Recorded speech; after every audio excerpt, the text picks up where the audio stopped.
એટલે પીછું. Q for quill. Quill એટલે પીછું. Q for quill. ક્વિલ એટલે પીછું. Q for quill.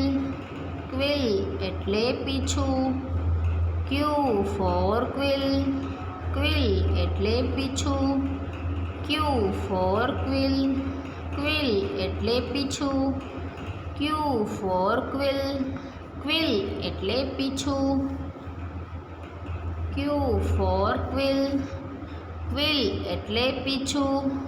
Q for quill. Quill એટલે પીછું. Q for quill. ક્વિલ એટલે પીછું. તો હવે આપણે બીજી એબીસીડીનો ક્યુ શીખશું.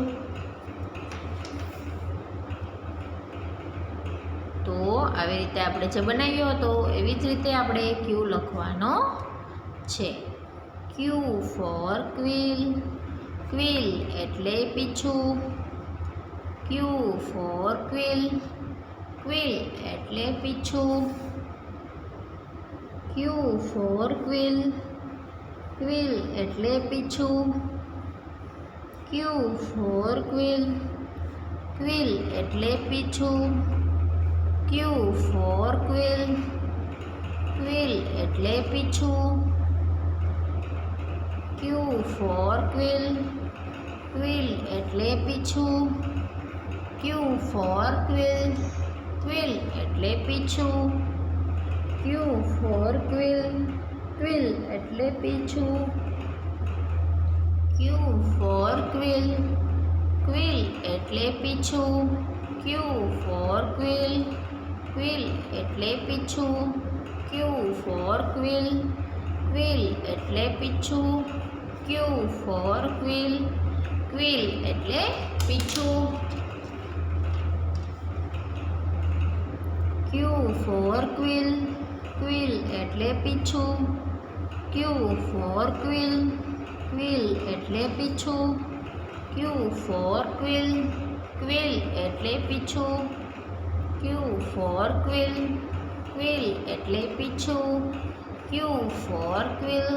ક્વિલ એટલે પીછું. તો હવે એના પછીનો આપણે સ્પેલિંગ આપેલો છે QUATER. ક્વાર્ટર એટલે કે ચોથો ભાગ. એના પછી આપણે આપેલું છે એમાં કે ક્યુ મૂળાક્ષરની નીચે લીટી કરો. તો આપણે અહીંયા જ્યાં ક્યુ લખ દેખાય છે એના નીચે આપણે લીટી કરવાની છે. એના પછી આપણે જોઈએ લેટર આર. તો આપણે આર કેવી રીતે કરશું? તો પહેલી એબીસીડીનો આર આપણે કેવી રીતે બનાવતા હતા? તો કે પહેલાં લીટી કરી, પછી અડધો સર્કલ એન્ડ નીચે લીટી. હવે આર કેવી રીતે બનશે? તો કે પહેલાં બે જે લીટી દેખાય એની નીચે વચ્ચે લીટી, ને એ લીટીને લઈને જરા રાઉન્ડ શેપ, એટલે આપણો આર તૈયાર. R for rabbit. રેબિટ એટલે સસલું. R for rabbit. રેબિટ એટલે સસલું. R for rabbit. રેબિટ એટલે સસલું. R for rabbit. રેબિટ એટલે સસલું. R for rabbit. રેબિટ એટલે સસલું. R for rabbit. રેબિટ એટલે સસલું. R for rabbit.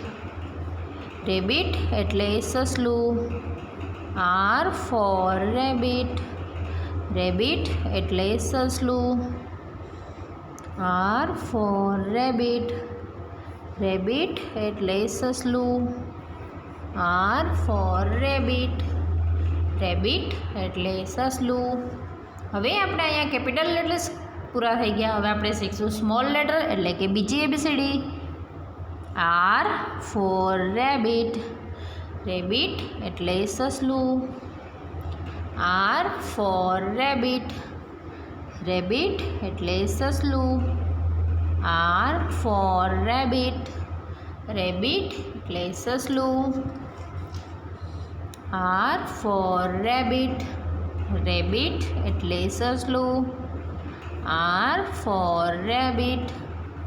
રેબિટ એટલે સસલું. R for rabbit. રેબિટ એટલે સસલું. R for rabbit. રેબિટ એટલે સસલું. R for rabbit. રેબિટ એટલે સસલું. R for rabbit. રેબિટ એટલે સસલું. R for rabbit. રેબિટ એટલે સસલું. R for rabbit. રેબિટ એટલે સસલું. R for rabbit. રેબિટ એટલે સસલું. R for rabbit. રેબિટ એટલે સસલું. તો હવે આપણે એની આવી રીતે આપણે કેપિટલ એન્ડ સ્મોલ લેટર્સ લખ્યા. તો તમારે પણ તમારી બુકમાં આવી રીતે લખવાનું છે. એના પછીનો સ્પેલિંગ આપેલો છે આપણે RADIO રેડિયો. એના પછી આપણે આપેલું છે કે મૂળાક્ષરની નીચે લીટી કરો. તો આપણે R જે ત્યાં દેખાય છે એની નીચે આપણે લીટી કરવાની છે. એના પછીનું સ્પેલિંગ છે રોકેટ. ROCKET. રોકેટ એટલે રોકેટ. તો આટલું તમારે તમારી બુકમાં લખવાનું છે.